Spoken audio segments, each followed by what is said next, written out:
উপদেষ্টা আসিফ মাহমুদ ক্রমাগত মিথ্যাচার করছে বললেন বিএনপি নেতা ইশরাক হোসেন।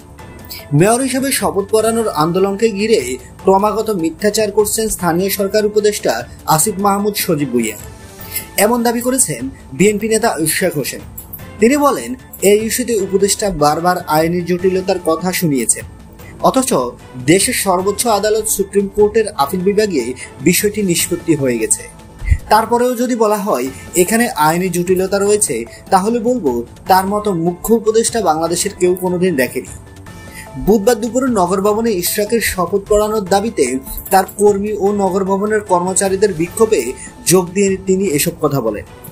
ইশরাক হোসেন আরো বলেন, অন্তর্বর্তী সরকার গণ অভ্যুত্থানের সরকার দাবি করলেও এখনো তারা আদালতের আদেশ মানছে না, আন্দোলনও আমলে নিচ্ছে না।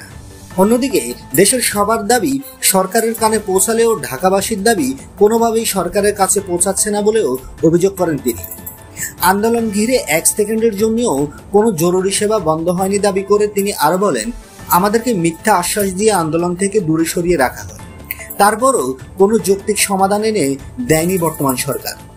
ইশরাক হোসেন বলেন, গতকাল রাতে খবরে দেখলাম উপদেষ্টা বলেছেন ফৌজদারি অপরাধ করেছে, তাহলে সরকারের থেকেও কেন আইন শৃঙ্খলা বাহিনী দিয়ে গ্রেপ্তার করতে নির্দেশ দিচ্ছেন না? আমরা এসব ভয় পাই না। জনগণের অধিকার প্রতিষ্ঠার জন্য গত 17 বছর ধরে শেখ হাসিনার বিরুদ্ধে লড়াই করেছি।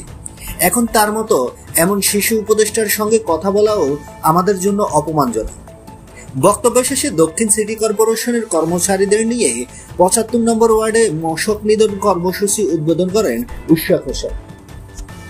বন্ধুরা, নিত্য নতুন এক্সক্লুসিভ খবরাখবর সবার আগে পেতে আমাদের ইউটিউব চ্যানেলটি সাবস্ক্রাইব করে পাশে থাকা বেল আইকনটি অন করে দেওয়ার অনুরোধ রইল।